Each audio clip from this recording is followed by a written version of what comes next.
Thanks, Jeremy. Thank you. Marsha, I'm going to hand over to you now for your panel. Thank you. Good afternoon or good morning, everyone, wherever you happen to be. Let me welcome you all. My name is Marsha Hinds MyrieThe, and I'm activist in residence at the University of Guelph, Canada, with a concentration in experiences of womanhood in the Commonwealth Caribbean. Every year between November 25 and December 10, the world is called to participate in activities for the 16 Days of Activism for the elimination of violence against women and girls. The culmination, December 10, is celebrated as International Human Rights Day. Every year, as I suppose justifiably, there are thousands of panels discussing intimate partner violence. The trouble with this framing of the 16 Days of Activism, however, is that it diminishes the experiences of violence and danger that women face down to what many people still believe as is a few instances here and there of women being hurt in the private home space. Despite activists providing hours of personal testimony and research to show that the challenges that face women are systemic and pervasive, we are met with silencing and a willingness to misunderstand and trivialize. In many cases, our voices get heard. In many cases, in order for our voices to be heard, we have to sit and wait patiently in the corner until the substantive business is done. Women are pigeonholed into a box where the agenda for the 16 Days of Activism is already set and predetermined, and very often not by us. This panel today was created as a way to push back against that, although given the order of the meeting, one can ask how successful we were. But this panel has been created to discuss women's subjugation and harm, not in the context of intimate partner violence. Not all women love men. Not every woman presenting body accepts the social implications of being labeled as woman or female. Not all women are willing to be involved in an intimate relationship. We continue to over-sexualize, especially Black girls, if all we talk about in the 16 Days of Activism is big people violence.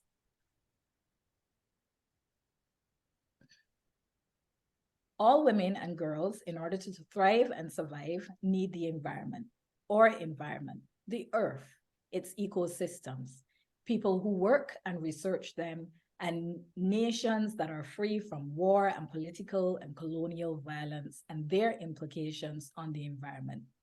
We call attention to the fact that the earth is also usually categorized as feminine, and as such, she is also abused, exploited, and mistreated in the way that women are. So today we focus on the environment and women's work to save our earth and to create sustainable lives and well-being, and to encourage younger generations of girls to be drawn to science and careers that can help with the issues of climate and environment. I have the pleasure of being joined by a panel of colleagues and a sister activist for this panel. And I'm going to just briefly introduce them before we get started with the discussion.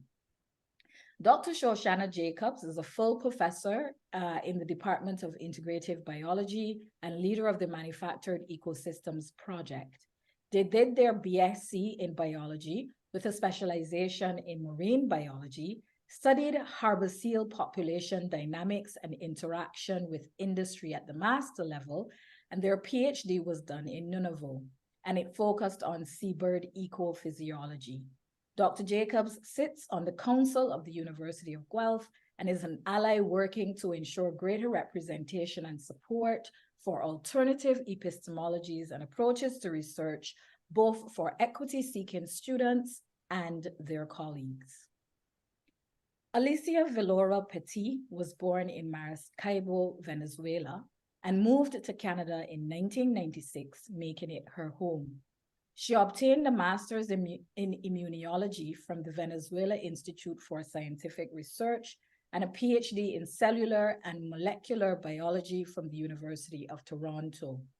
Following a postdoctoral fellowship at Mount Sinai Hospital in Toronto, Dr. Viloria Petit joined the University of Guelph, where she currently is an associate professor in the Department of Biomedical Sciences.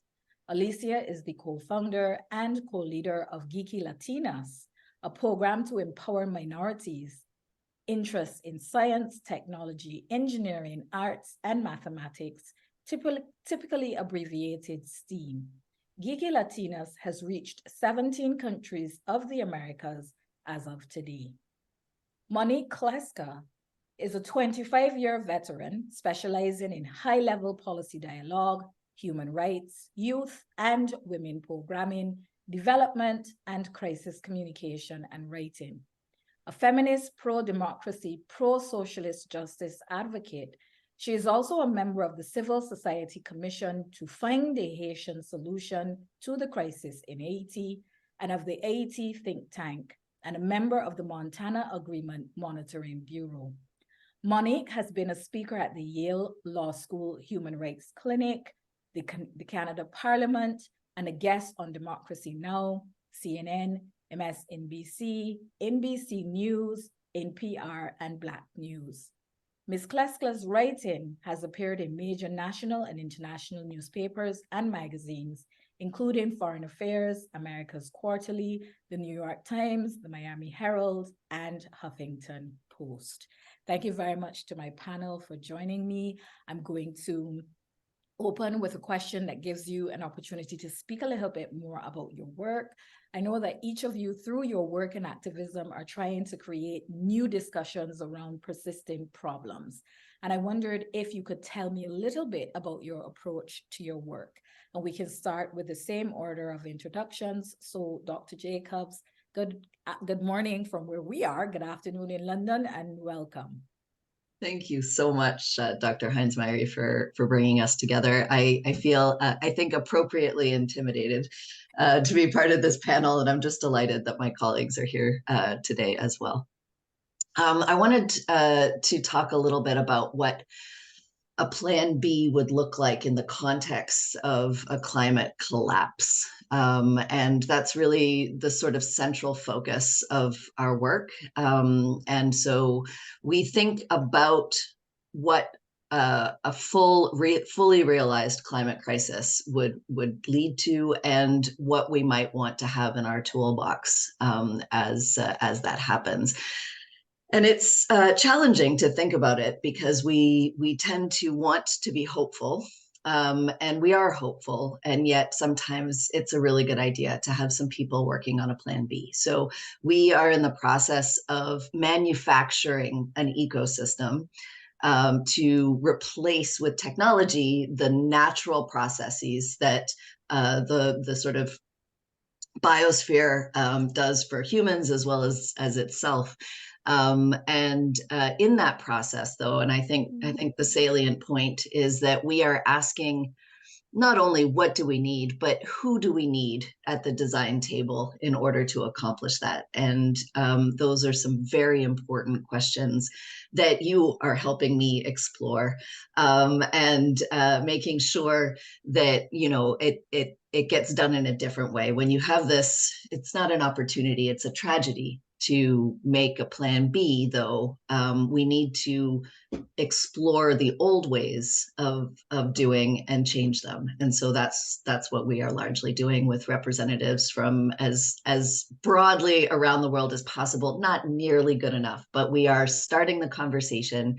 We are creating this safe and inspiring group that will hopefully attract more and more scholars to be able to make sure that our work is better as well as sustainable. So manufactured ecosystems is the project, and I'm really excited about it. Thank you so much for that explanation. Alicia, can you tell us a little bit more about your work and how you are having persistent conversations, but in different ways, with your approach to Geeky Latinas, and, you know, just your focus on getting young women interested more in STEAM careers? Yes. Thank you, Marsha. Thank you for giving me the honor for being here today. I'm very, very happy to contribute, and I hope I do. So, so Geeky Latinas was born because of the big problems that are happening in the world in terms of, sustainability and us as being Latinas working in a foundation that is registered in Canada and the US, we wanted to contribute our knowledge in a way to our countries and see how we can help address these problems.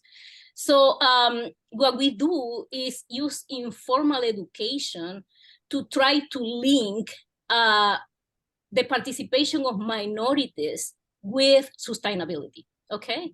So how can minorities contribute to diversity? How can minorities contribute knowledge and contribute sustainability that can help starting with their communities?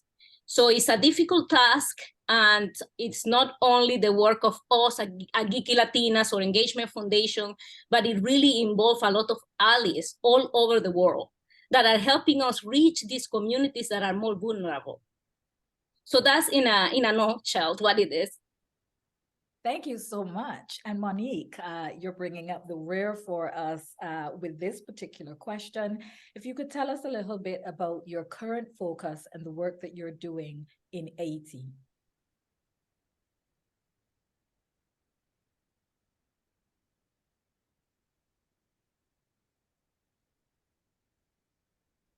Can't hear her, she's muted.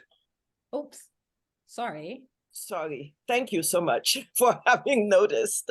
I was saying how honored I was to be invited in the company of such accomplished women. I think one of the things that is really important to know about Haiti now is that we have been in a kind of existential crisis since 2018. It's a huge social and political crisis. And I think what we are trying to do as individual activists, as well as activists linked with different organizations, is making sure that the voices of Haitian women are heard throughout whatever is going on in terms of solutions for Haiti. And one of the big issues that is going on that is really driving the crisis is the social injustice that is so pervasive in Haitian society. Women and men, but particularly women who are more vulnerable, are facing huge inequalities, whether it is linked to access to services, whether it is actually to even being able to walk around the street, because gangs have taken over certainly 80% of the metropolitan Port-au-Prince area, which has about 1/3 of the population of the country. So I kind of smiled about access to safe spaces because Haiti now is practically not a safe place for all, but particularly for women and girls. So it is trying to get those voices out there so we can make sure we say what are some of the issues and that women are part of the solutions as we think and as we develop and as we plan for the next Haiti. Thank you. Thank you so much for that. I think I'm going to ask you a follow-up question based on some of what you have said, because we know that there's disruption in Haiti currently. But then if we go back to the 2010 earthquake, this disruption has actually been with the people of Haiti, and particularly the women and girls of Haiti, for almost about 13 years now. I wondered, what are some of the major ways that life has changed for the women of Haiti? Thank you. I think the 2010 earthquake was an important moment in terms of realizing our vulnerability and a few other things. But let's not forget that in 2021, there was a major earthquake that hit the southern peninsula of Haiti, pretty much as the 2010 hit all of Haiti. But 2021 hit the southern peninsula as hard.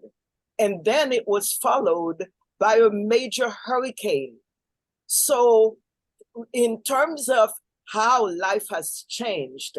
I think it is one of them realizing that, yes, the international community always kind of comes as the savior when there is huge risk, but the daily risk that we face, we are the ones who have to deal with that. So building, whether it is climate resilience, whether it is violent resilience, whatever it is really at the level of self and at the level of communities. And I think communities are realizing that they must put together whether it is early warning systems, whatever it is that must be done so that they can face the major, because when they come, because Haiti is so vulnerable in terms of the deforestation, any little flood, any little rainfall in Haiti becomes a flood, and women are the first who are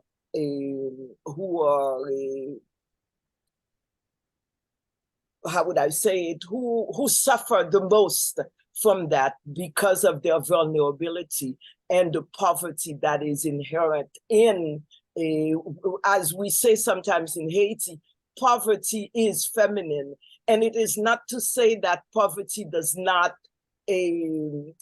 cover everyone, but it is to say that women are the overwhelming majority of the ones who are poor. So major ways then in terms of the self-reliance, in terms of the community reliance, because another aspect also is, I think, the realization that the state of Haiti, whether it is government or state infrastructure, cannot respond, will not respond, which is part of the political crisis, but is not strong enough to respond. Services in the best of days are not good, so let alone when they are crisis. So 3-4 years after the earthquake in 2021, there are still schools that have not been rebuilt, schools that have not been open, and people who have not been able to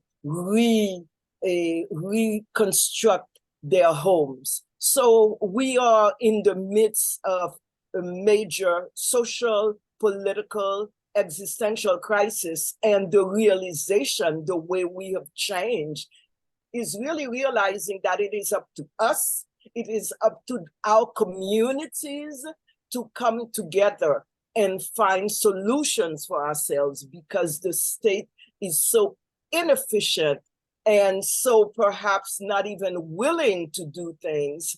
And another aspect that I will bring in before I turn it over is the aspect of gender-based violence, which is, it has always existed because we live in a patriarchal society. But more recently, with the gangs that are in cahoots with government and with the economic elite, we have realized that there is a political construction of rape, and it is collective rape, and it is collective rape very often in front of husbands, in front of other family members. So we are kind of in a way that it's us trying to see how we can help ourselves and how we can build our community resilience to face all the different attacks, whether it is climate-based attacks, whether it is just the earth shaking, and whether it is floods, and whether it is a government that really is not providing services. So I wanted to set that up so you could see that we are very much on our own and in our communities. Thank you. I really like the way that you set it up. And I have a follow-up question for both Dr. Sho and Dr. Alicia coming out of what you said. Dr. Sho, it feels like and sounds like when we talk about manufacturing ecosystems that we're still in the theoretical realm. But I feel as though what Monique has gone through with outlining the experiences of Haitian women lets us know that this is our now, this is our reality. I wondered, as we develop manufactured ecosystems, what are some of the gendered considerations that you believe should be top of mind? Thank you for that, because it has been top of my mind for quite a while. And I have limited experience, but I do spend quite a bit of time in the north of Canada, in Nunavut, Nunavik, Nunatsiavut, where there is a real push to incorporate technologies to expand access, as well as to expand economic growth within the communities. And what we see over and over again is that as women prosper, violence increases. And as we recognize the importance, the intellectual contributions, the scholarly contributions that women or non-men, when I say women, I mean the sort of broad spectrum, we see that violence can increase. And it's a real challenge. I don't have the answer, but what it says to me is that we cannot, unfortunately, focus solely on the prosperity of women. That the new solutions are, this is a very strong term, but I believe it, are hijacked by the needs of men, such that we have to, in our development and growth, make sure that they are included in the conversation. Not to say that they are without value, but rather there cannot be a time for just women and women leadership because of these intersections with potential violence in all of its forms. Thank you so much for that. And Dr. Alicia, the question that came up in my mind is, your program is located in the Global South. And as Monique, again, contextualized for us, just the level of poverty, the level of struggle in some of the communities in the Global South.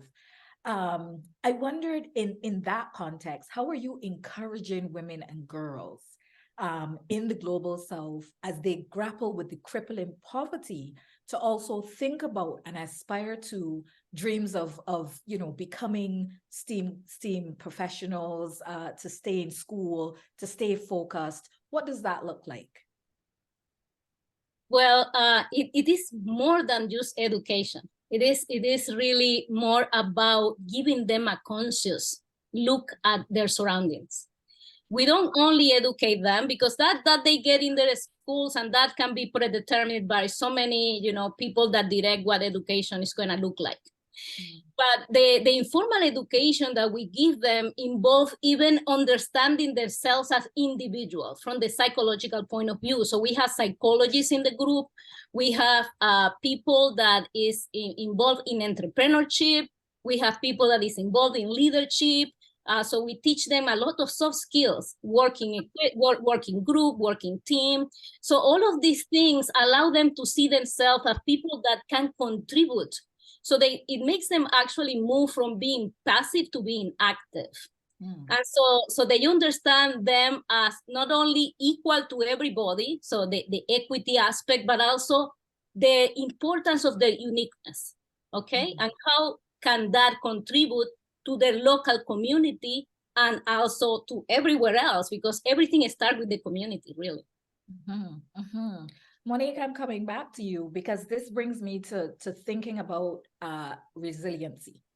And I wonder if resiliency, hasn't been a double-edged sword for the women of Haiti and the Global South more broadly. We just get it done. We rise above and we get it done. And I just wondered, what are some of the ways that you see this strength and resiliency coming out in Haiti? And rather, is it a double-edged sword for us to be as resilient as we are as Caribbean women? Yeah. I hate the word resilience, because sometimes it's kind of, you're put in the parking lot. Yeah, the women are resilient, and let's move on. But it is a word that has a particular meaning. And I think it's important, and it might be a double-edged sword, as one says, yeah, they're resilient, so they'll deal with it. Yeah. But, one thing that is important is resignation is not an option. So I think from there we move forward.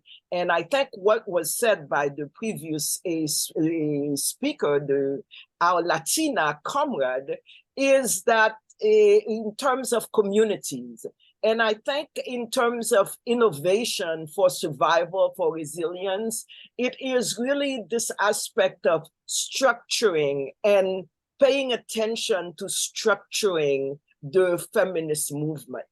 I have touring Haiti in the last couple of years, realizing that every little village community has a women's group.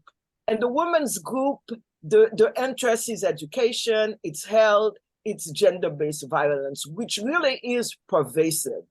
And so the idea is very often, when you say, what are you fighting for? They say, we're fighting, are you a feminist organization? No.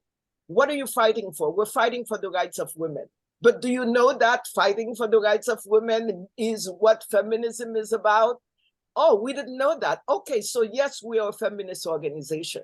So regardless of semantics, I think what is important is trying to structure, trying to reinforce, trying to strengthen the organizations that are on the ground, that because the state is practically inexistent, are providing services, providing support for women on the ground. So I think that is something, I don't know that it is an innovation, but I think it is something that certainly we need to put forward. Another thing is very often there are little groups of what we call community defense teams. I'm not talking about vigilante groups. I'm not talking about that. I'm talking about sometimes there are GBV groups that are watching out, talking to mayors, talking to whoever might be church leaders, etc., trying to find out what is going on and bringing the women who need help to what can actually help them. And I think another aspect is the aspect of advocacy and advocacy for more political participation. Right now, there is a 30% quota. And I kind of, we have to deal with it. I believe that 30% quota is insufficient when you are 52% of the population. But this is what we have right now, even though I push for more, and I push for even more than the 52%.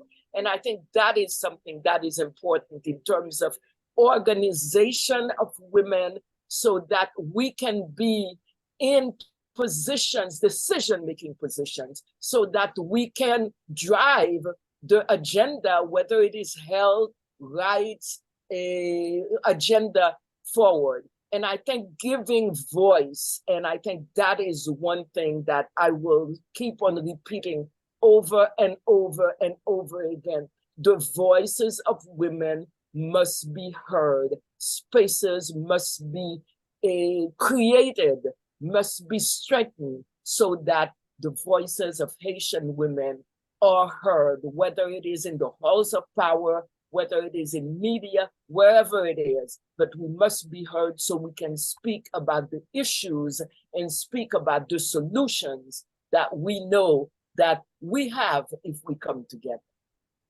Thank you so much for that question. And again, it brings me to a follow-up that I kind of want to throw to both Dr. Sho and Dr. Alicia. Dr. Sho, you did say that you were working with women in, more rural communities in Canada, more, I would say, geographically distant communities.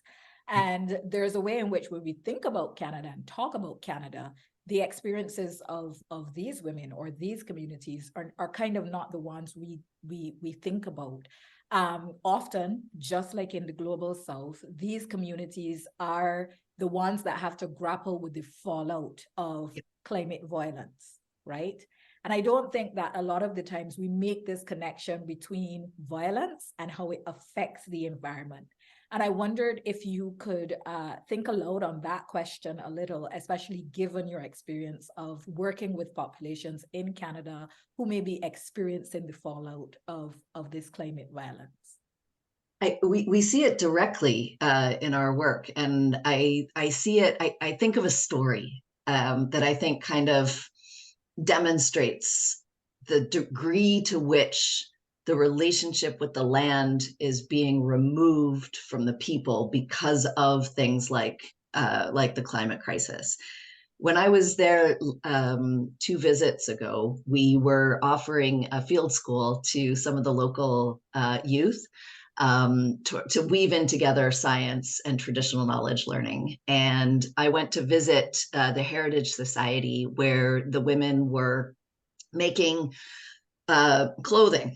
And I asked them if I could bring the kids by to get a talking to about their future, right? And they were delighted to do it. And then I said that I wanted to do it on that day because the following day we would be going out on the land to be learning from the land. And this very small lady, physically very small, 82 years old, looked up at me and through a translator said, "Can we come with you?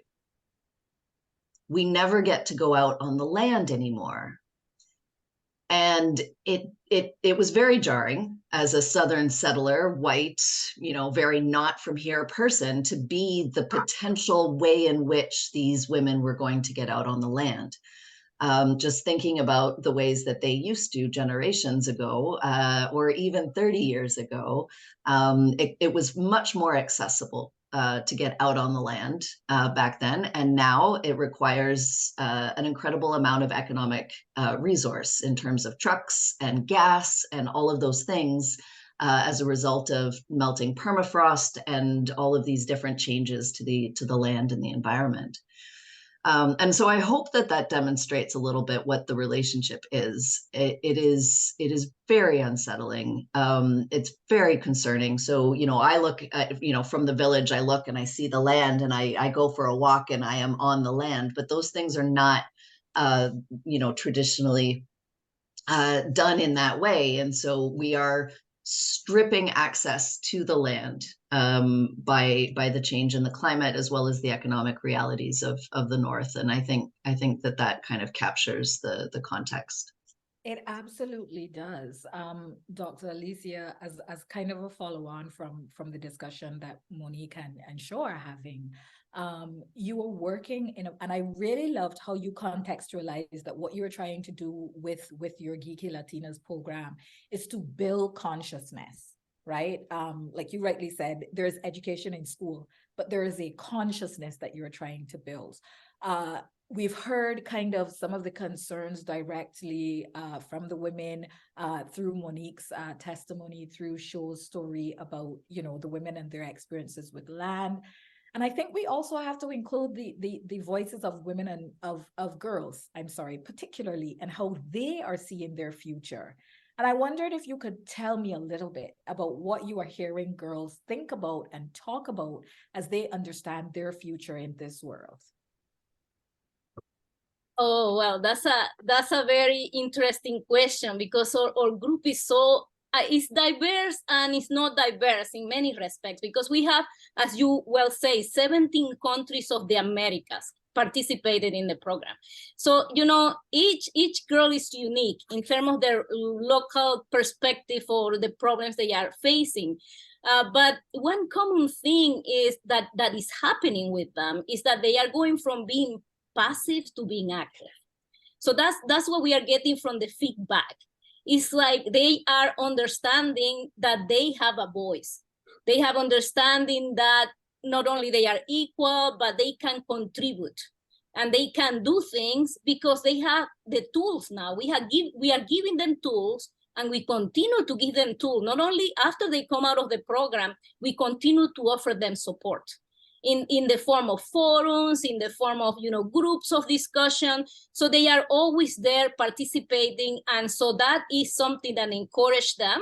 So they are becoming now active players, which is what we want. Of course, this may not be possible for everybody, but even if it's possible, let's say we have for now reached about 1,500 girls. So let's say we get a third of them doing something, that has an impact, right? So that's the way we see it. Thank you so much for that. I'm going to take the opportunity now to kind of open it up a bit. I've been, getting to speak to this really amazing panel and ask all of my questions, but I want to kind of open up to the audience. And I wonder if there are any questions. I'm going to start with one in the chat, although I think it's a bit rhetorical, but it says, has the international community delivered anything in Haiti other than cholera? Monique, I guess that one's for you. Well, they also delivered sexual violence because they have what is called a stigmatized, in a way, MINUSTA babies that are named after the sexual violence that the soldiers of the last MINUSTA has done. And another aspect also that is important is that the crisis we've been living with in the last 4 years, it is kind of like, like Derek Chauvin had his knee on George Floyd's neck. It is basically the international community putting its knee on Haiti's neck, saying whatever solution we Haitians come up with, well, it's not sufficient. It has to be this, it has to be that. And it must include a guy who has been in cahoots with the gangs who are raping and doing all of that. So we have a very difficult relationship with the international community. And I have been thinking kind of the movement of coups d'etats, even if they may be anti-democratic, that are going on in West Africa and in Gabon, in Central Africa, where it's like kind of, reshuffling the cards and re-seeing who are your partners. And I think this is what we are trying to do also in Haiti, but the chokehold is such that it is very difficult for us to move beyond that. But we are involved, we are fighting, and we are telling the international community, we want a new deal where it is Haitians who are defining what Haitians should do with the country, and it is not up to the international community, including CARICOM, unfortunately, which because of a lack of money, etc., and being led also by Jamaica, is not really open to this idea of Haitian defining what their future should be, and with a very progressive social justice agenda. Thank you so much for that answer. Steve, I see you have your hand up.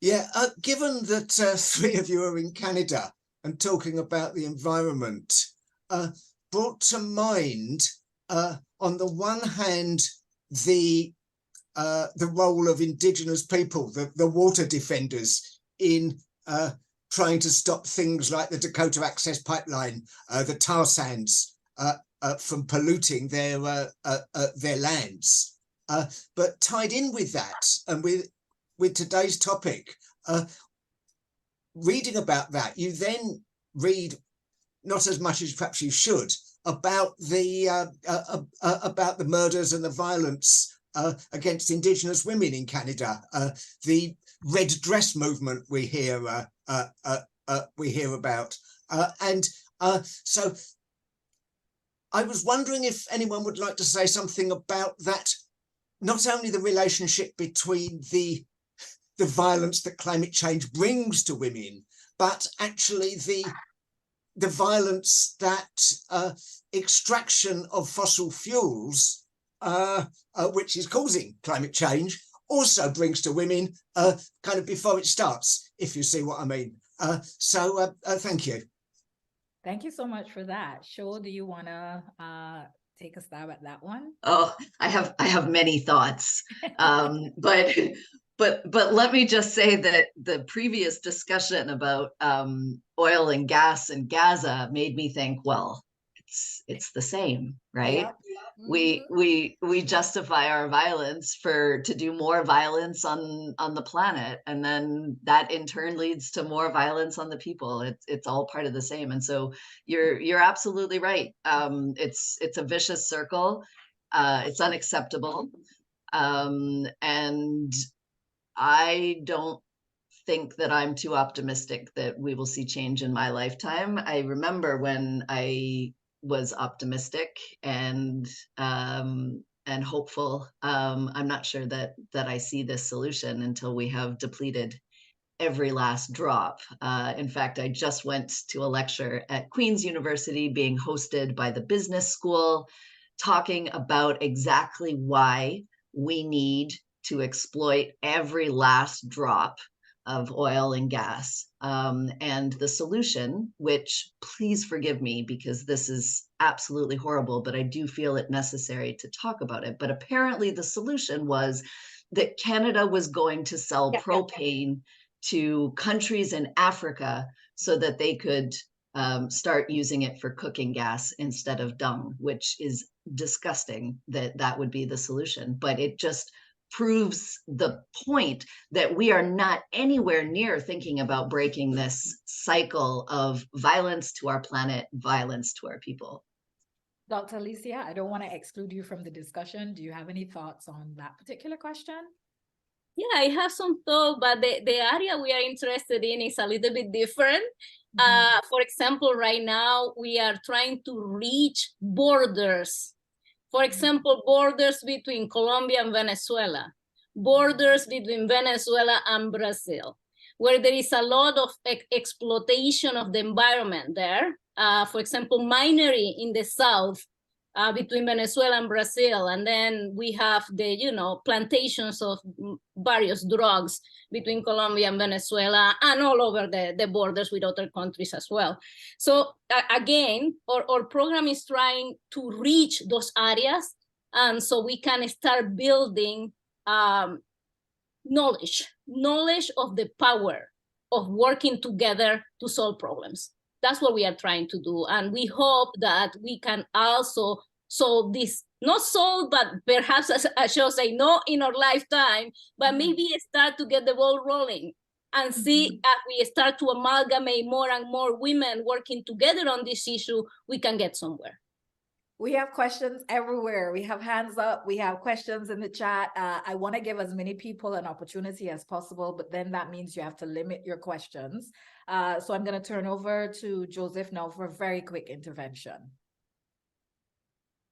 Yeah, good afternoon, good morning, Marsha, and good morning to the rest of the panel. Just two quick questions. One has to do with the emotional, psychological, or traumatic effect on women. In Haiti in particular, it could be in all of the region that is being covered, but in Haiti in particular. And I would like the sister from Haiti to respond to this. It is said that Haiti is the Gaza of the Caribbean, especially in relation to the Dominican Republic, how the Dominican Republic is bolstered, who is promoted at the expense of Haiti. Can you respond to that? The other question I would like to ask, but I will respect your need to be brief. I appreciate you, Joseph.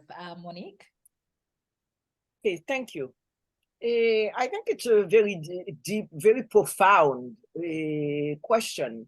I don't know that I don't want to compare necessarily with Gaza, because the suffering in Gaza, in terms of when you think about what has happened in like 1 month compared to Haiti, nor do I want to minimize the suffering in Haiti, but it is huge suffering.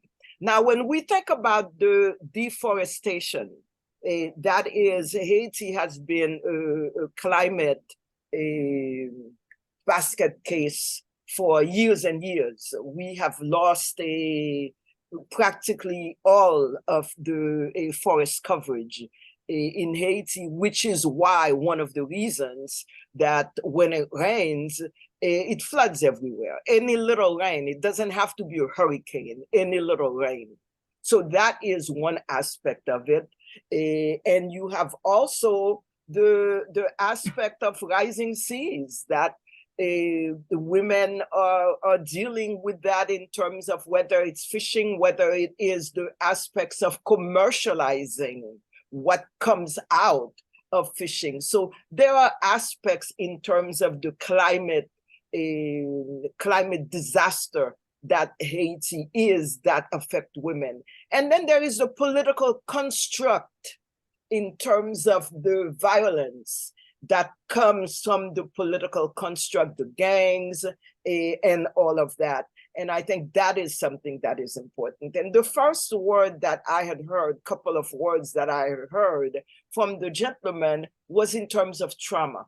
And I think from the 4 years that Haiti has been living with the crisis, I think it's not only the people who are suffering from the gender-based violence, the girls and the women who will need help in terms of dealing with the trauma.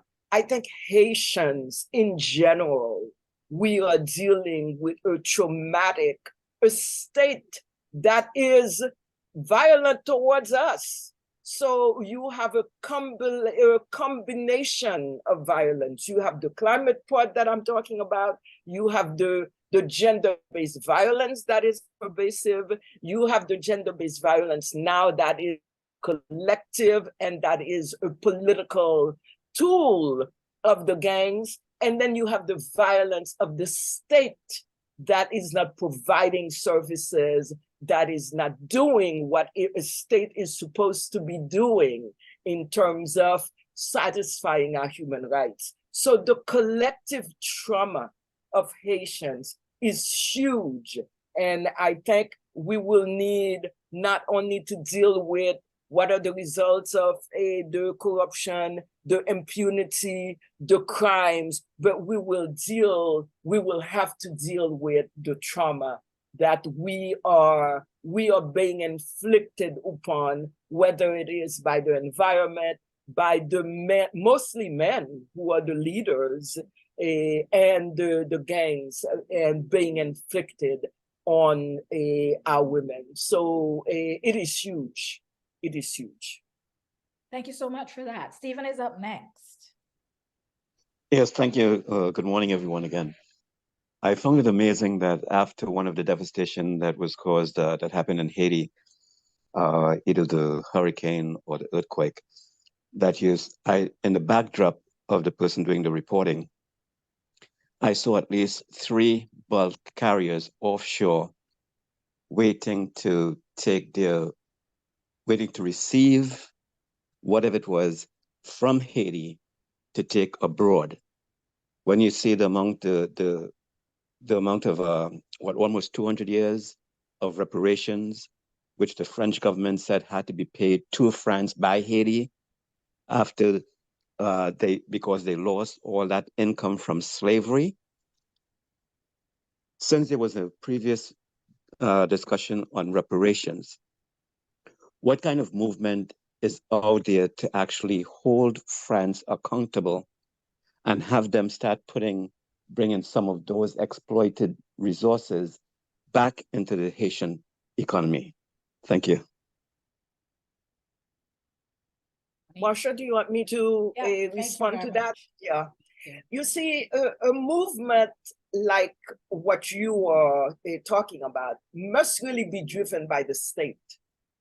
And right now, Haiti for the last 11 years has been led, if I can use that word in quotation mark, by a criminal regime since 2011. So this is not a regime, this is a regime that is heavily corrupted, sanctioned by I don't know how many, Canada and some by the United States, etc. So this is not a regime that is focused on that. This is a regime that is focused on killing us, raping us, not giving us not satisfying our rights, and not focused on the bigger picture. Now, there are some civil society organizations that are concerned, that have made it one of their things to move forward with. But the point I want to make is, since 2018, we have been in such a major social, political crisis that it threatens our very existence. So anything else that is, I'm not saying it is secondary. I'm just saying that you are so focused on, if I go out, will I get killed? Will I get raped? That everything else, in a sense, becomes, okay, once we deal with what we are dealing with, then we can focus on that. So yes, there are civil society organizations that are concerned about that, and we are very much concerned about that. But right now, the priority is survival. The priority right now is trying to see if we can get a democratic state that can respect our human rights. The priority is, how can we make sure that when we go out of our house, we can survive and we can get back home and not be killed by gangs? So this is the current situation in Haiti. So in a way, all of the other issues which should be at the forefront of the social justice agenda and a vision for where we should be going, in a way, are kind of like a backdrop. They are in the roadmap, but right now, survival and getting to a functioning state, a democratic state where we can have elections. There have been no elected officials at parliamentary level, at a executive level, and at local communal level in Haiti for the last 3 years. So we are living in a state that is a state in name only. So I just want to get that point across, that yet these are issues that concern us, but what are the priorities right now? It's survival and getting to a democratic state. I think it's a very important point, because when we think broadly about women's participation in environmental justice, I think that is always the issue. Women are always so boxed in fighting for individual, urgent, now me survival, that we have less energy, as it were, to think about the broader picture and the environmental picture. And I guess that's one of the pieces of the puzzles for sure, in terms of how do we get women involved, but also understand that involvement, is mitigated by many other challenges. Ola, we'll take your question, your quick question, because I'm also trying to squeeze Ozzy in after you. Okay, well, let Ozzy go first, because I've spoken already. I appreciate you, Ola. Thank you so much. Ozzy, up next. Yeah, thanks a lot. Such a powerful conversation. I'm truly enjoying it. I'll be short. Short question. I'm curious of the panelists' reflections on economic violence and the impact that the global economic crisis and the crisis of neoliberalism is having, particularly on young girls. So I'm pretty curious as to their reflections on that. Thank you. And again, powerful panel, very powerful. Thank you so much. Alicia, I guess we'll start with you and then show if you have any reflections. I'll take those. Well, this is a very, very important topic for the area that I am focused on. I mean, economic violence, I guess all of the countries are experiencing that in Latin America. And in part due to, bad policies, bad distribution of funds, and so on and so forth. Again, I'm not an economist. I cannot comment on ways that we could, address that specifically. But we do have in our group people that work in that aspect. People that works, for example, with industry, and industries that are conscious and are thinking about sustainability. And so in that respect, we are trying to provide certain education in that aspect as well, although perhaps it's not a main focus, but we believe that it will also may become a focus depending on the interest of the people that is trying to address problems in the community. So at that point, it becomes up to them. What do you want to address? But some of the projects they are creating, just to give you an idea, because the program empowers them to perform a project for their community. And in this project, they have to link STEM knowledge to social impact. And during that, they have to study economical aspects of this, okay? So feasibility, how are we gonna, approach NGOs, government, industry to provide certain funding for this particular project. So that gets them thinking about that, right? That gets them thinking about the economy. And we want that because that allows them to see how we can help improve the way the economy is approaching our countries so that we can actually provide a solution. So that's the way we are doing it in an indirect way. Thank you so much. Show your thoughts, economic violence and this climate question that we're facing. Yeah, I hesitate to jump in when we talk about economic violence because my experience of economic disparities is very different. What I will very quickly add, though, is that we see a less violent version in the way that we fund our technology and innovation programs. We give women less money and we say, oh, it's because she will be more efficient with it. She doesn't need as much as a man. And we do all sorts of things. Being resilient. That's right. And we see it regularly. Not only that, but we actively fund men who are violent to their female colleagues. And that we at the University of Guelph just nominated someone to the Order of Canada that regularly refers to female academics as baby makers. So we have a serious problem with this.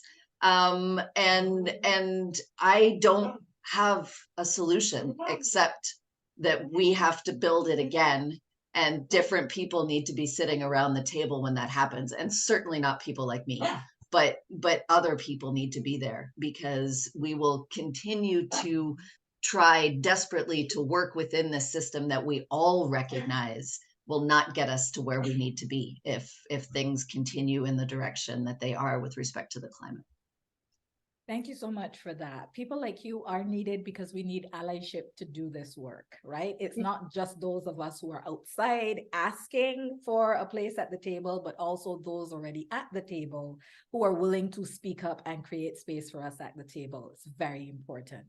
I'm going to end off today's proceedings by just giving each panelist a quick 2 minutes to tell us how we can help you with your work. How can the Caribbean Labor Solidarity family support your work? How can we continue to be involved with your work?